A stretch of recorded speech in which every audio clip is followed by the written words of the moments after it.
Atenção Brasil, atenção católicos, evangélicos e espíritas, atenção todos. A partir de agora, milhares de pessoas estarão aproximando-se de Deus. Venha você também unir a sua fé com este povo que crê no poder do nome do nosso Senhor e Salvador Jesus Cristo. Este é o seu momento. Esta é a Igreja Internacional da Graça de Deus em seu lar. E com vocês, a bênção de Deus. Iniciando a nossa programação de hoje, vamos estudar um pouco do nosso curso Fé. Sabemos pela palavra de Deus que o povo sofre porque lhe falta conhecimento. Pedimos que você preste atenção ao que o Espírito Santo lhe revelará dentro da palavra de Deus. Dividimos o curso Fé em módulos, e cada módulo se divide em lições, nas quais o missionário R.R. Soares explorará as verdades eternas na sua profundidade, mas com uma simplicidade tão grande que todos poderão entender. Vamos ao curso Fé.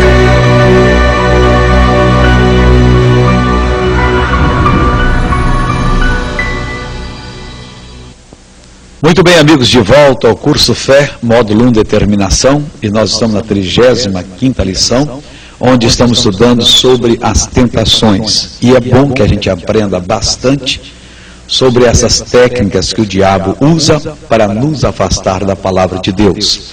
E se nós estivermos cientes das técnicas do diabo e também do que acontece quando uma tentação é recebida e é assumida, e o que acontece após a gente ter assumido a tentação, nós vamos nós vamos correr delas, nós vamos fazer todo o possível para nos afastar das tentações. E é o que nós devemos fazer, porque tentação, quando ela é assumida, significa a nossa volta para o império das trevas. A Bíblia diz em Colossenses 2,15 que o Senhor Deus, quando aceitamos Jesus, Ele nos libertou do império das trevas e nos transportou para o reino do Filho do seu amor. Mas se nós aceitamos a tentação, nós compramos a passagem de volta e nós voltamos para esse império do sofrimento, dos tormentos, da miséria, onde nunca deveríamos ter estado. Então, para que nós não entremos nessa do diabo, para que nós não aceitemos essas investidas do maligno, nós devemos procurar na palavra de Deus o que ela fala sobre a tentação. Alguém pode escrever sobre a tentação de uma maneira muito bonita. Alguém pode dar lindas explicações sobre a tentação, mas nós não devemos procurar essas explicações, nem assumi-las, nem aprender com outras fontes, a não ser com a palavra de Deus. Primeiro que ninguém terá uma capacidade de escrever de uma maneira perfeita sobre a tentação do que a palavra de Deus. Além de qualquer escrito fora da palavra, não tendo a inspiração de Deus, porque a palavra que tem inspiração, é um escrito feito pelo próprio diabo, inspirado por ele, para que nós caiamos na tentação. A gente tem que aprender isso com a palavra de Deus. Se a gente não tiver a palavra de Deus em qualquer assunto, meu irmão, nós devemos evitar, porque ali tem alguma coisa do maligno.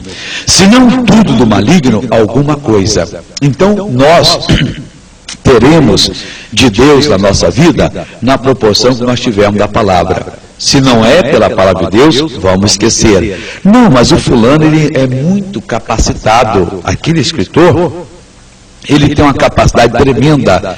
E ele revela ali pontos importantes. Olha, se fosse importante para nós, se Deus quisesse que soubéssemos daqueles pontos, Ele teria colocado eles na Bíblia Sagrada. Se Deus não colocou, porque eles não são importantes. E se eles não são importantes, por que tomar conhecimento deles? Por exemplo, hoje nós vamos ver aqui, é a parte 5 dessa lição de número 35. O título é: A tentação assumida produz outros pecados. A tentação assumida, ela produz outros pecados. Segundo o livro de Samuel, capítulo 6, capítulo 11, versículos de 6 a 15. Nós vamos ver a tentação que o rei Davi teve, que nós já estudamos aqui em profundidade. E ele assumiu a tentação. E nós vamos ver o que aconteceu depois, segundo esse relato do Espírito Santo. está escrito assim, 2 Samuel 11, de 6 a 15. Então enviou Davi a Joabe, dizendo, envia-me Urias o Eteu, e Joabe enviou Urias a Davi. Bom, nós vimos que o Davi havia, depois do almoço, passeado lá no seu palácio, ao invés de estar com o povo de Deus na frente da batalha, na guerra, orando por aqueles que estavam na guerra, ele foi dormir, depois foi passear, como se o mundo estivesse a mil maravilhas. E lá do seu palácio, ele viu uma senhora que não tinha muito cuidado com o corpo dela, né? Apesar de ser muito bonita, porque ela estava se banhando ao ar livre. E Davi, quando viu aquilo, ele foi tentado. Mandou saber quem é aquela mulher, e talvez ela estivesse ali, sabendo que a tal horas ele costumava passear no seu palácio, que daria para vê-la, não sei se ela estava se oferecendo a ele, mas o resultado foi que ele caiu em transgressão. Trouxe ela para lá, teve um caso amoroso com ela, ela até concebeu, e o Davi, quando soube daquilo, então ele mandou que Joabe, o comandante do seu exército, enviasse a Urias, o Eteu. Ele já estava com um propósito satânico no seu coração. Você vê que quando a pessoa assume a tentação, esse assumir da tentação produz outros pecados. O bom é que não se assuma nenhuma tentação, porque depois a pessoa quer se ver livre do que fez, então comete uma coisa pior, e a coisa vai crescendo. Diz o seguinte: vindo, pois, Urias a ele, perguntou Davi como ficava Joabe, e como ficava o povo, e como ia a guerra. Depois disse Davi a Urias: desce à tua casa e lava os teus pés. E saindo Davi, Urias, da casa real, logo saiu atrás dele iguaria do rei. Quer dizer, alguém que o rei mandou para vigiar. O rei chama a Urias e pergunta como é que ele vai, como é que vai Joabe, como é que vai a guerra. E você vê a maldade do coração, né? Ele está olhando para Urias, pois eu tive um caso com a sua mulher, em outras palavras, não falava, né? Eu tenho que saber o que eu vou fazer com você. Você não sabe nada disso. E Urias, na maior das inocências, e a guerra vai bem, nós estamos ganhando. Joabe é um bom comandante, pode deixar que nós vamos ganhar a batalha é nossa. E Davi, ouvindo aquilo ali, sabendo que ele havia adulterado com a mulher desse Urias, e mandou agora Urias descer à casa dele, lavar os pés, e saindo Urias da casa real, logo saiu atrás dele, iguaria do rei. Quer dizer, foi alguém mandado pelo rei. Eu nunca tinha visto essa palavra iguaria como isso, alguém. Porém Urias se deitou à porta da casa real, com todo o servo do Senhor, e não desceu à sua casa. Ele foi e deitou-se na porta da casa real, que devia ter ali um compartimento, né? Onde os servos ficavam, e Urias ficou com eles. E o que aconteceu? E o fizeram saber a Davi, dizendo: Urias não desceu à sua casa. Então disse Davi a Urias: não vens tu de uma jornada? Por que não desceste à tua casa? Olha que o Davi estava preocupadíssimo. Ele não tinha como fazer a coisa. Talvez ele quisesse que Urias fosse para casa para se deitar com a mulher, porque se ela concebesse dele, Davi, como foi pouco tempo, Urias podia pensar que era dele. E ninguém levantaria suspeita. Mas Urias era um homem fiel, e nós vamos ver em seguida, e ele não foi para sua casa. Ele foi e se deitou na porta da casa real, fizeram saber a Davi. Davi estava preocupado, colocou vigias. Então manda chamar Urias. E agora, dando uma de muito bonzinho, ele diz o seguinte: não vens tu de uma jornada? Por que não desceste a tua casa?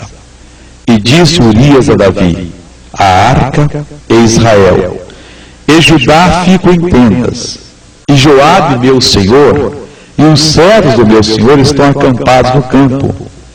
E hei de eu entrar na minha casa para comer e beber, e para me deitar com minha mulher, pela tua vida e pela vida da tua alma, que eu não farei tal coisa. Olha, eu acho que essa resposta de Urias para Davi deve ter queimado a consciência de Davi. Ele deve ter pensado: meu Deus, eu estou diante de um homem mais do que fiel.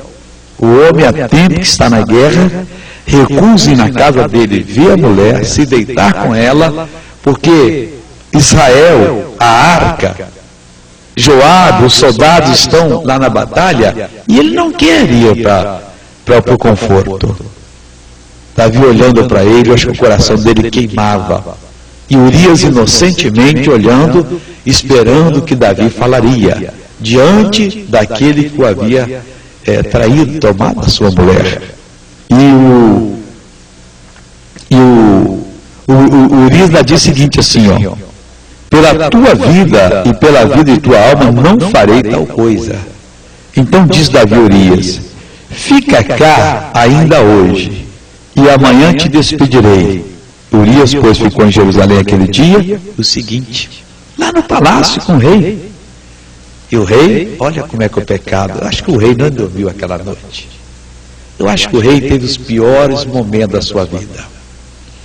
Ele devia se arrepender, e se pudesse, ele meteria a cabeça na parede. Por que é que eu caí? Por que é que eu adulterei? Quantas milhares de pessoas têm tido o mesmo sentimento pela vida? Puxa, aquele prazer momentâneo, hoje é um peso sobre mim, é como uma faca na minha barriga, dói. O que é que eu vou fazer? Urias, tudo bem, você não quer ir para sua casa, não quer rever a sua esposa, não quer matar a saudade, então fica aqui hoje, fica amanhã. E Urias ficou no palácio. A imagem de Urias ali devia torturar Davi. Mas olha o que faz o pecado. E Davi o convidou, e comeu e bebeu diante dele, e o embebedou, e à tarde saiu a deitar-se na sua cama, como os servos de seu senhor, porém não desceu à sua casa. Urias devia dizer assim: mas poxa, eu não estou entendendo. O rei agora quer que eu vou almoçar com ele? Mandou um convite, e vai ser um banquete. Urias veio, sentaram-se à mesa, comeram. Davi deu até bebida forte para ele e o embebedou. Mas mesmo bêbado, Urias não foi deitar na sua casa, foi deitar na cama dos servos de Davi. Ficou por ali. E o coração de Davi está bravo. Bom, o homem não vai para casa, a mulher pode se engravidar, e filha de outro, e vão descobrir. Ele deve ter assistido a Urias: vai lá, você tem uma esposa jovem, bonita, ela gosta de você. Ué, rei, como é que você sabe? Todo mundo fala que essa mulher só fala com você. Naturalmente, ele deve ter passado a cantada nele ali. Não, rei, eu não vou. Enquanto Israel estiver em perigo, eu vou ficar aqui vigiando. E não foi. O que fez o Davi em seguida? Sucedeu que pela manhã Davi escreveu uma carta a Joabe e mandou-a por mão de Urias. Teve um plano satânico aqui, como o outro já era satânico. Quer dizer, um pecado puxa o outro, um abismo puxa o outro. E quando a pessoa vê, já fez o que não deveria fazer. Pegou o papel, o pergaminho lá, e escreveu uma carta para Joabe. E mandou essa carta pela mão de Urias. E que carta era essa? Escreveu na carta dizendo: ponde a Urias na frente da maior força da peleja, e retirai-vos detrás dele, para que seja ferido e morra. Coisa brava, hein? Onde uma pessoa chega quando ela é cegada pelo pecado. Não importa se a pessoa tenha sido uma grande bênção na mão de Deus. O pecado cega. Pergunte a Sansão, o homem que era forte, poderoso, o homem que não se dobrava diante de nada, a não ser diante do pecado. Arranjou Dalila, entregou o seu segredo e acabou com os olhos vazados, trabalhando num moinho, no maçarico, fabricando tijolos. Pergunte a Davi se o pecado compensa. Era de tarde, descansado, passeia no palácio, vê a senhora tomando banho, tem um caso com ela e agora está desesperado. E o que eu vou fazer? E se ela se engravidar? E esse homem não vai me perdoar? O meu reino pode acabar. E ficou desesperado. Desce, Urias, vai ver a sua esposa, vai ter um encontro com ela. Eram poucos dias, né? Qualquer coisa, nascer 15 dias depois, 15 dias antes, ninguém toma cuidado disso. Não, rei, eu não vou fazer isso. Eu vou ficar. O rei se desesperou, não tem mais jeito, tem que acabar com a vida desse. Defunto não faz nada comigo. Joabe, paz, tal. Quando chegar aí essa carta, você, por favor, pega Urias e coloca ele na frente da pior batalha que houver. E não protege ele não. Faz dele um herói, para que ele seja ferido e morra. E o que aconteceu, missionário? E diz assim o seguinte: aconteceu, pois, tendo Joabe observado bem a cidade, pôs a Urias no lugar onde sabia que havia homens valentes.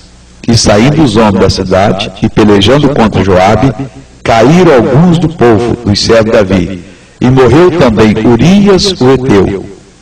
Então enviou Joabe, fez saber a Davi todo o sucesso daquela peleja. Que sucesso, hein? Bom, o ponto que eu quero chamar a atenção sua é que evite cair em tentação. Meu senhor, minha senhora, de tudo que você deve guardar na vida, guarde a sua santidade, a sua vida. Não importa o pecado que for. No início ele pode parecer suave, doce, mas no final ele vai achar você. E olha, você depois pode ler aqui, a partir do capítulo 12, o profeta Natan repreendendo o rei Davi, e vendo o que aconteceu.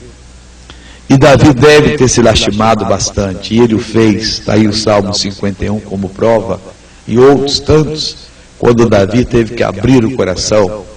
E aí nós descobrimos que o nosso Deus é um Deus misericordioso.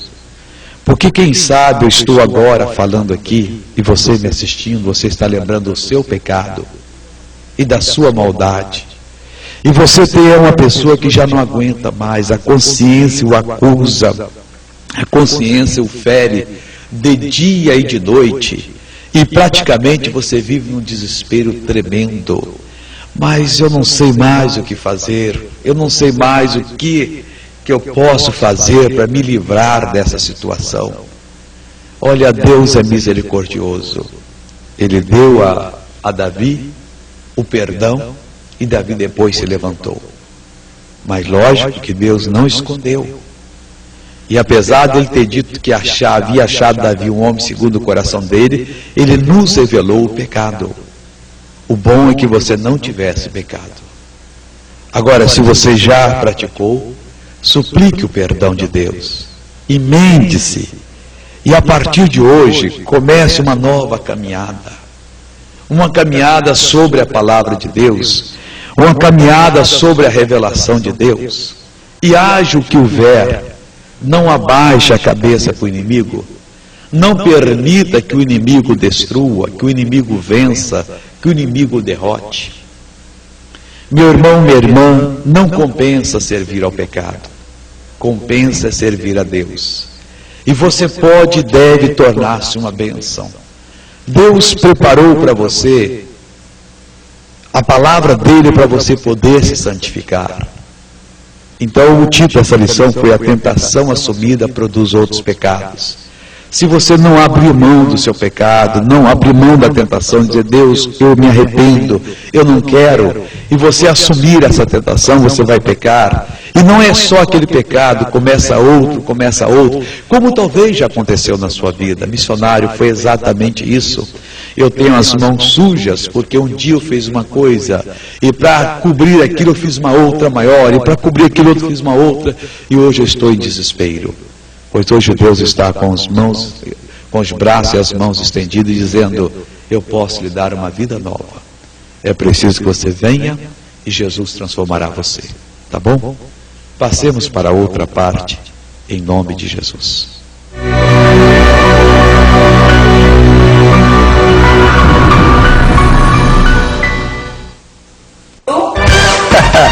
O romantismo está em baixa, não é?